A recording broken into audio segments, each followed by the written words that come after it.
mbokki Gambia ma dellutu di leen nuyu yéen ñëpp ak foo leen munti nekk si àdduna si balaa ñoo commencé waxtaan bi dama bëggoon a jaale booy bi gaañu bu yaagut nii ba tax nit ñi démonstrate Gambia ba tax suñ brothers yi ak suñ sisters yi démonstrate Gambia ñu ngi ko jaale mbokkaam yi wax dëgg neexut booy bi nekkutoon mag 30 something la amoon te dëgga mbokkaam yi ñu ngi leen di jaale booy bi yal na ko yàlla xare aljanna normally dañ war a waxtaanoo diw bi comme niñ jeexalee last video bi because gis naa ne gars yi oote nañ press conference something like that press conference boobu noonu is full of galgal full of naxaate waaye balaa ñoo commencé waxtaan boobu noonu nañ ñëw ci démonstration bi am nii bu yaagut nii wax dëgg ne yàlla man bi ma gisee loolu dama ruus dafa nekk ne suñ presse bi nekkul lu rëy su nekkoon presse bu mag ni kon by now ñu ngi ko wone all over the world waaye xam nga àdduna si am na yeneen yuy happen loolu moo tax people will not take the Gambia so serious waaye dëgga government bi yeen démonstration bu ndaw bii nii mënu leen a aar xale yi le mënu leen a protect xale yi le ñu ñoo jooytu li ñoo jooytu dafa am ku dee nit ñaa ngi bugg a jooytu seen jooytu te constitution bi Gambian constitution bi moo allow nit ñi pour ñu démontrer jooytu suñu amee lu ñoo jooytu yéen politiciens yi nag doo leen mën a wax ne xamu leen suñ boys yi yow boy not even 200 people ñu ngi yuuxu nii rek di yuuxu yow loolu rek yéen dafa mel ni xamu leen suñ boys yi te xam ngeen ne Gambian noonu la dee jooyee Gambian suy jooy dafa yuuxu waaye loolu du dara man journaliste yi laa mere suñ media bi laa mere ngeen taxaw si gannaaw police yi nga xamante ne ñooy jam suñ boys yi gaz ak rooba bulet yéen lu tax ngeen taxaw si gannaaw police yi lu tax ngeen taxaw si gannaaw cops yi waaye the very moment ngeen taxaw si gannaaw cops yi loolu mooy wone ne li ngeen team is not a danger no it's not a danger su fekkoon ne police yi luñ saani rek boys yi delloowaat leen ko ni kon yéen doo leen taxaw si gannaaw police yi because boys yi ñooy majority bi demonstrators yi ñooy majority bi about 10 cops lañ gis noonu 12 ñoo xamante ne ku nekk they were not there for peace amee ay grenade yu kenn xamut suma waay soo gisee ni ñu amee affaire yi sax ñaxatooy xepp they were there for confrontation yéen journalistes yi nag ngeen dem si gannaaw ñi nga xamante ne ñooy jam boys yi because foofu moo gën a safe foofu moo gën a safe di yéen doo leen dem si gannaaw demonstrators yi because xam ngeen ne police yi ñooy saani demonstrators yi amuñ dara lu ñoo saani amewuñ paaka amewuñ séeméñ amewuñ kurbaali amewuñ ay banta amewuñ xeer amewuñ dara ñi fa amewoon dara daal mooy officers yi te yéen journalistes yi yéen a ngi woon ci gannaaw officers yooyu noonu su ma mënoon a reproduce li ngeen wone si internet bi dinaa ko doon wone officers yi doon saani gas yëpp mun nañ leen a identify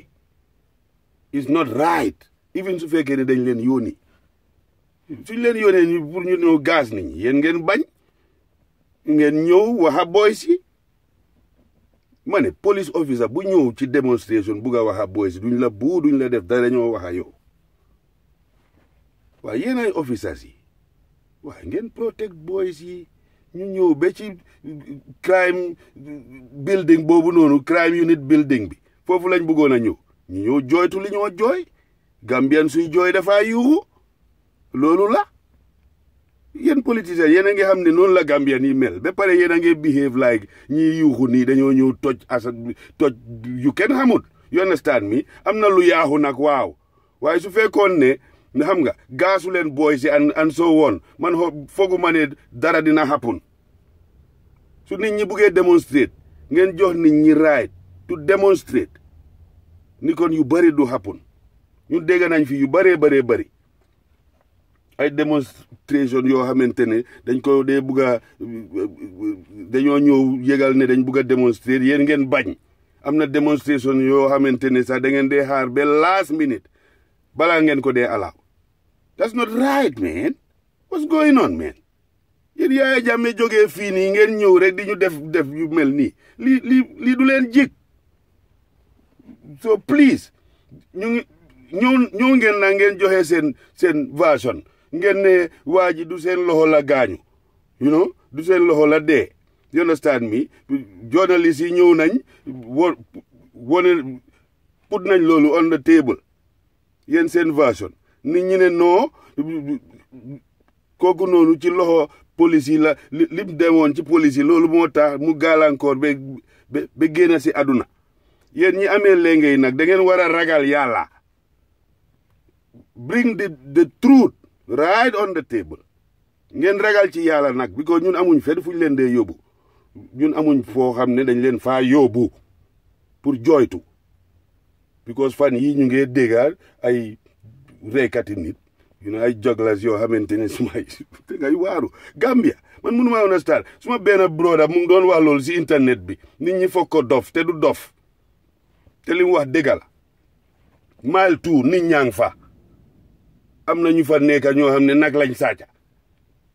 ñu ne ngeen baalal leen ñu ngi fa toog 1 year 2 years koo xam ne mu ngi sàcca nag ñu tëj ko juróomi at loolu dafa doy waar léegi soo toogee 1 year ñu baalal la comme que reykati nit yi ñu ngi leen di baalal ma ne loi bi ñëpp a si em loi bi ñëpp a si em lu mu bon dañ war a dem kaso ñoom ñëpp suñ leen dooree 30 years suñ toogee ba 20 ñu baalal leen foofu la baalal di nekkee suñ la dooree juróomi at yaa ngi def dara nga dem ba xaaf ñu baalal la waaye di baalal ay reykati nit ba pare Mile 2 mu ngi fees teep ak ay nit ñooñu ñu ne ngeen baalal leen suma waay ma ne baalal leen gars yi am na sax ñoo xam ne mais bi ganaar lañ fa sàcca ganaar suñ politicien yaa ngi nii di sàcca guddee bëccëg soo ne sàccee ñu maawut la ñu nog la ñu mbokka la ñu mbéj la doo si dee mun dara nga wax ñu tëj la you know jaay doole rek suñu waxee ñu ne Yaya Jammeh moo fi nekkoon di jaay doole yéen ngeen ñoo jël lee nga itam di jaay nit ñi doole su nit ñi buggee démonstrer ñaan nañ leen ngir yàlla yonent bi alaaw leen gars yi ñu démonstrer ba pare you have the material you have the money sumaay protect leen nit ñi dañ am right pour démonstrer sumaay ba pare suñoo tëj nit ñi waruñoo téye kumba amul ndey ñu bàyyi kumba am ndey loolu du mun a dem loi bi ñëpp a si em jaamani fii nii seen président bi sax dafa mooy koor lañ ko bëggoon a yóbbu mu resign by force ba pare dama bëgg nit ñi understand ne gentleman agreement moo dee njëkka li constitution bi wax Angleterre a ngi nii suma waay ñooñu colonize yow Cameroon sax toogu fa juróomi at Theresa May bu yàggul nii la dem def fa toog juróomi at du mun a toog rek ne juróomi at lañ ma fal nii déedéet te bukki bii ma gis mu toog nii Boris Johnson bi ngeen di gis nii man maa leen ko wax 1 year rek dem na although 5 years lañ ko jox lenge Austria the same thing Farage ye fa nekkoon am doole bu kenn xamul nim em benn scandale moo tax ñu dissolve parlement bi ñu oote voting duñ taxaw naan constitution bi lii la wax constitution la wax ministre of justice nag comme que yéen ma ne réew du mun a baax te justice bi fair wut du mun a dem yoo xool leen ñiy rey nit taxaw man peace commission bi da ngay waaru de TRRC bi gars yi di lifin bi truth commission bi la waste of time la ñi rey nit soo leen gisee ku nekkaa ngi em ni mbaam nii buum soo leen xoolee sax nga xam ne ñii ñu ngi dunda ñi nga xam ne ñu ngi luus seen mbokk yi xool leen ku nekkaa ngi làppan tuuti be mu ngi laa woon ne reykati nit ña nekkoon time Yaya Jammeh ñu ngi nii di dunda benn tey ñun bu ñu kenn fuuxal fii nii doole ñu mun a nax loolu dañ ko doon buggal leeral rek indi leen réalité bi ngeen teg ko ci table bi ñëpp mun see gis waaye man xam naa ne dëgg bi moom dina naxari de suma brothers yi démonstrateurs yi laay waxal bii nii xam nga ñëpp a ngi bugg a dëgg bi génn ci biti dara de xam naa ko xam nga Gambia comité boo xamante ne maanaam kuréel boo xamante ne dañ indépendant nekkuñ ci opposition bi nekkuñ ci nguur gi ñu indépendant ñoo xamee ne dañoo ñëw wax li rey booy boobu noonu te ëllëg si biir duñ foog a bunti kooku di ko gétteen an anything loolu man xaw ma ndax am na Gambia yéen tamit Sénégambia yooni Sénégambia bi de gisoon naa fa Amnesty International I don't know if ndax gaa yi fa am office su fekkee ne ñu ngi fa am office ñooñu rek ñooy mun a indi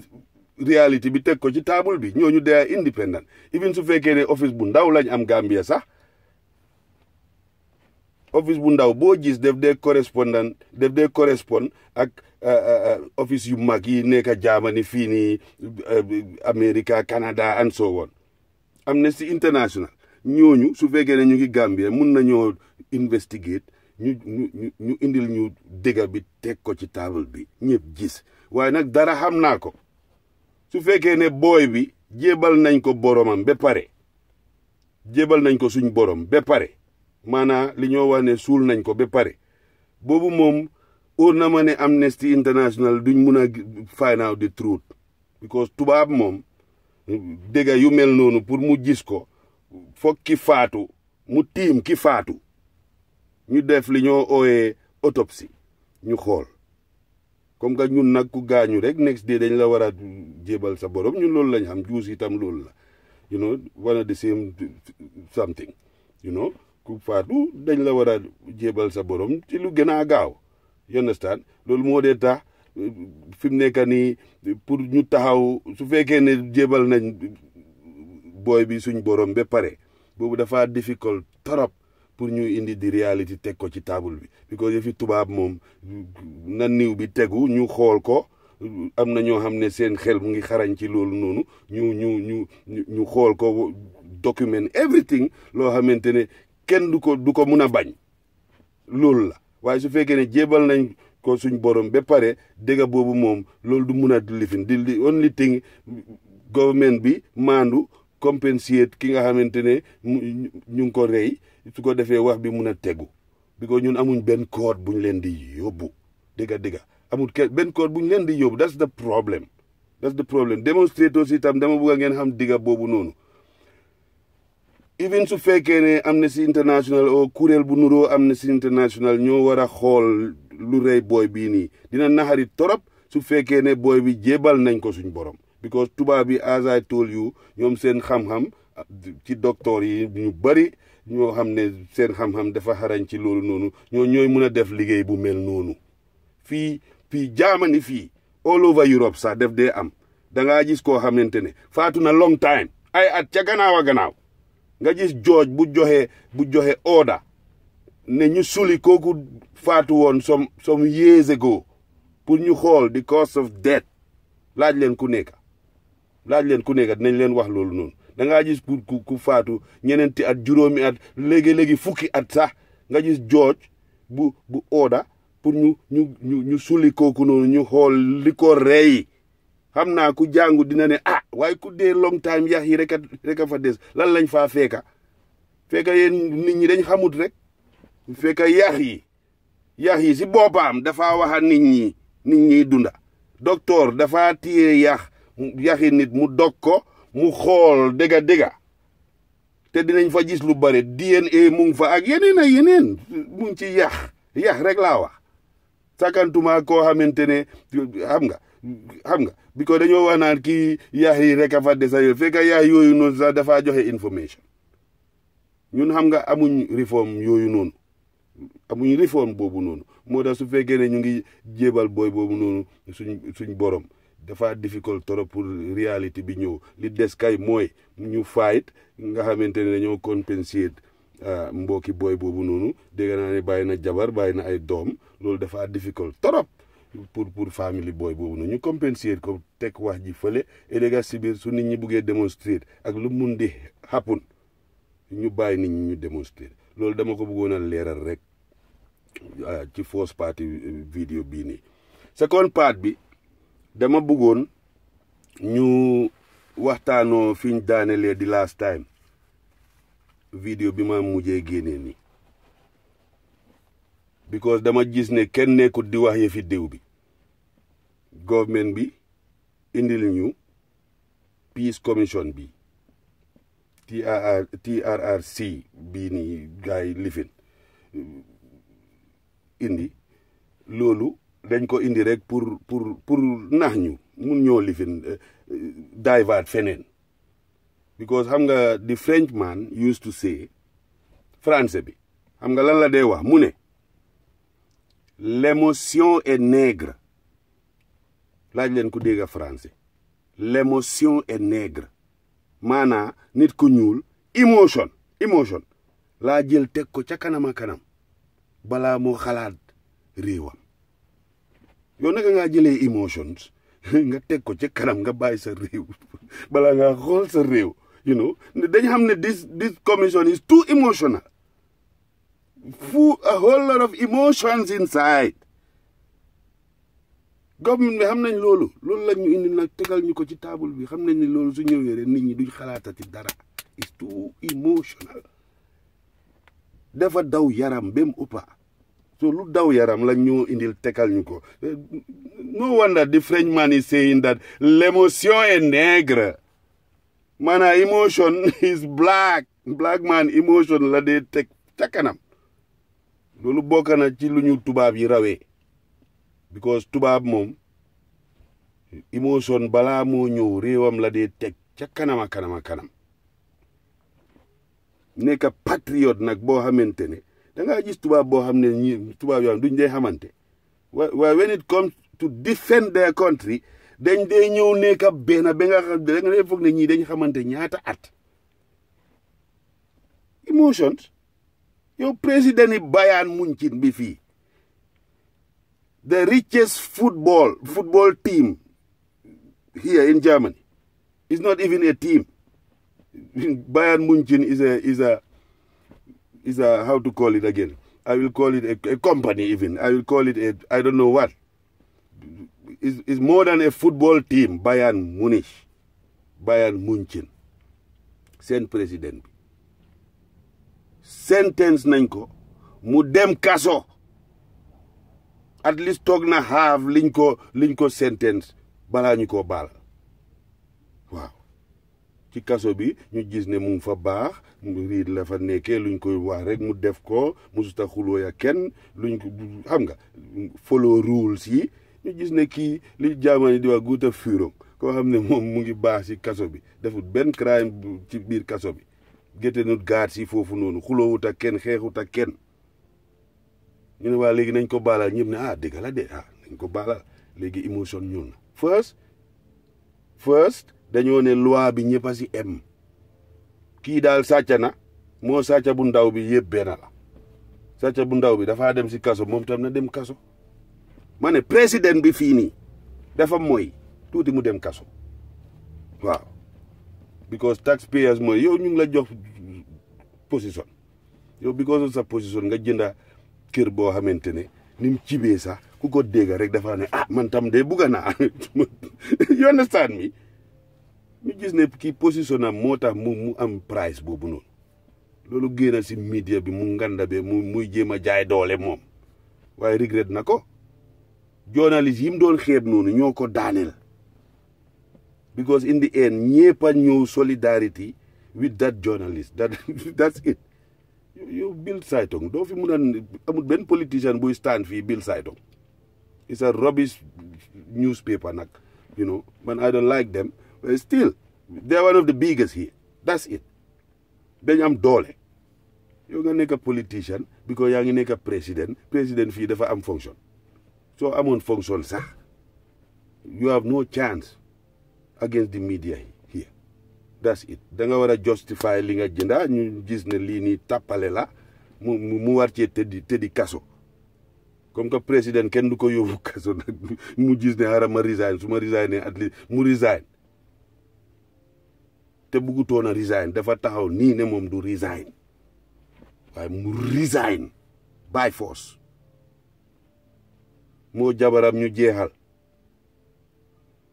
te balaa moo nekk président dafa bàyyi poste bu important pour mu because doo mun a am ñaari poste bu important la bàyyi to be the president here pour mun a taxaw as a président. Third time lañ ko votal ci 3 times lañ vote ci parlement bi balaa moo jàll kenn bëgg ko woon mu ñëw ñu gis scandale bu rëy bi na randu. That's it. waaye tey because taxaw na mu baalu ñëpp aaxa loolu dafa tax ba nit ñi gën bugga ko although nekkaatut président léegi jabaram ba jeexaloon na moom dellu si waat moo jabaram doomam yëpp ñu ngi nekk together léegi mu ngi juboo ya media bi bee loolu la ñun nag duñ fi mun a toog di oote démocratie boo xamante ne nekkut si ñun liñ dee oote nekkut si ñun Africa rek ngaa gis you understand me reykati nit ñu war ko bàyyi free nit sàcca ganaar ñu téye ko maan téye ko waxuma ne buñ la téye nag waaye tam ñu la war a bàyyi de fekk reykati nit yi ñoom ñu ngi leen bàyyi dañ leen war a bàyyi ñoom tam baalal leen at least tëdd nañ tuuti ñale tëdduñ dara ñu bàyyi leen ñale at least tëdd nañ leen bàyyi ñoom tam ñoom ñëpp moo tax suma brother boobu li mu doon wax si internet bi dëgg la mu ne am na ñu nekk Maltu ñu ngi bugg a ngeen baalal leen ñeen tam xam nga peace commission bi duñ ci mun a téye di dem rek léegi dégg naa ne yokka nañ ko sax pour mu gën a lifi gën ko indi ko mu ngi gën a émotionnel ñëpp di faate suñ déew bi te man balaa maa dee ñu ne ñoom dañ oote conférence ma ne conférence boobu noonu xaar leen ma waxal leen fii nii conférence boobu noonu is full of galgal te du galgal rek ñoom du ñu dee galgal rek MC dañu dee wër ndombo te man gisaguma mbóor boo xamante ne nañ la wër ndombo nga génn ci bariwut loolu bariwut mbóor buñ wër ndombo rek ñaareel dem nga ñoom dañu dee wër ndombo very quick balaa ñoo def nii rek wër nañ ñu ndombo bécc ñu ci suuf sàccakat boo ne sàccee ñu tëj la mbéj la dóor la gétteen la suñ la téyee soo génnee rek dee handicap foog mu am lu la jot yow doo dee wér ñu ne ñoom dañ oote fii nii press conference ne BP la ilaha illallah yéen Sénégal yëpp a ngee jooy li BP def moom moo Frankie Timis yéen ngeen ñëw dañu indil BP man xaw ma lan moo jot suñ our people you people don't have visions man I know Macky Sall moo fa nekka moo nekka ci gannaaw affaire yi am na ku ma bina email mu ne lu tax ma war a oo ñoom Clédor Sène ak yooyu noonu ñoom Amadou Mahtar Diallo ak yooyu noonu Mamadou Mahtar Diallo opposition bi Sénégal lu tax ma oo leen nekku ne opposition Sénégal rek laa oo Gambia tam government sax nekku ne dama leen against the thing is that according to international law amul fenn fu ñoo gis national resource te nit ñi fa dëkka moomuñ ko natural resource moom fu ñu ko gis rek nit ñi fa dëkka ñoo ko moom ba pare according to international law you don't have to make any contract without publishing this askan bi dañ war a gis contract yi ngeen sign seet leen nag ci yàlla de ngeen xam ne li ngeen amee nii yàlla mun na koo teggi anytime because yéen ñin amee léegi nekku leen di toppal loi bi it's too hard loi bi li mu wax mooy li ngeen sign ngeen publish ko ñëpp gis ko jaaykati caaf bi woo kii nekk ci office bi woo everybody ñëpp a si em loolu mooy international law Sweden loolu la Denmark loolu la Germany fii loolu la and so on ñoom ñëpp seen contracts yëpp a ngi online ñëpp a ngi koo gis yéen lan ngeen di nobu man óor na ma peg ne doo leen def loolu because of lan contract yi ngeen joxe is full of defects dara àndu si nekkul si yoon te I know there is a lot of corruption surrounding that contract with BP ñun lu ñoo doyee BP yow BP bu corrupt bi lu ñoo doyee BP doo leen dem si American yi ngeen dem ci Scandinavian yi ñëw si German yi fii nii neutral people yi ngeen maap bi ma leen woon yow ci kaw am oil ci suuf am oil yéen ci digga bi Gambia ngi nii amut oil loolu make good sense ba pare yéen ñu ma génnee vidéo boobu rek within few days rek ma gis ngeen génnee press conference boo xam ne mu ngi is full of galgal and bécc you know ndaxaate rek moo fa nekk wonul leen ñu dara da ngeen war a woon Gambian si contract yi ngeen sign opposition tam man I don't know what's going on in the Gambia yéen opposition bi nekk Sénégal every Friday ñu ngi génna di joytu yéen ngeen foog ne yéen bokku leen si loolu ngeen foog ñun Gambian yi ñu ngi foog ne ñun bokkuñ si te ci lañ bokkaa suma waay BP ak Frankie Timis ñoo def deal fale ak Macky Sall loolu moo naxari nit ñi they are talking about 12 billion te loolu ay buuñaar rek la de ay bonuses la du oil bi si boppam yow su ay buuñaar ñëwee ba nekk 12 billion yow what about oil bi si boppam ak rakki Macky Sall bu korop boobu noonu ma ne BP du mun a ñëw Gambia te Macky Sall dugalut si loxoom dama bugga mu leer BP laa wax du mun a dugga Gambia te Macky Sall ak Frankie Timis bokkuñ si mënuta am so teg leen BP fële angale yele dañ am suñ time the English people they don't have our time right now they have the Brexit ñoom seen own problème lañ am nañ leen bàyyi foofu noonu lu mu bon sax su fekkee ne yéen da ngeen bugg a téye si BP at least ngeen wone contract bi ngeen sign su ko defee experts yi mun cee teg bot man óor na ma ne nañ fa gis a lot of defects and I'm very sure there is a lot of corruption surrounding those contracts su fekkee ne du loolu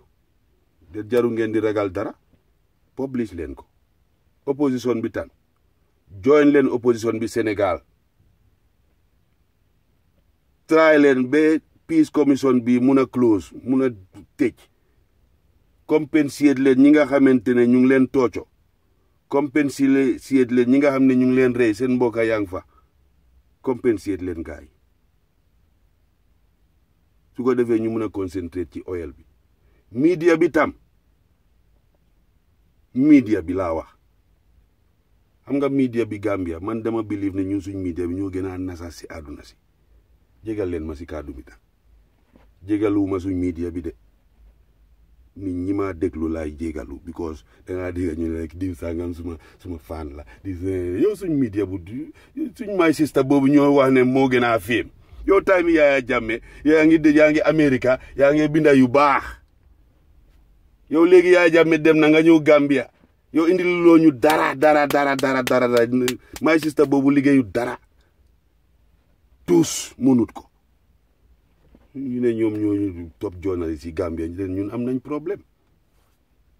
ñun am nañ problème can you imagine the 1981 coup my sister boobu indil ñu ñaari nataal benn nataal bi Jawara ci airport bi moo nuyoo ay soldat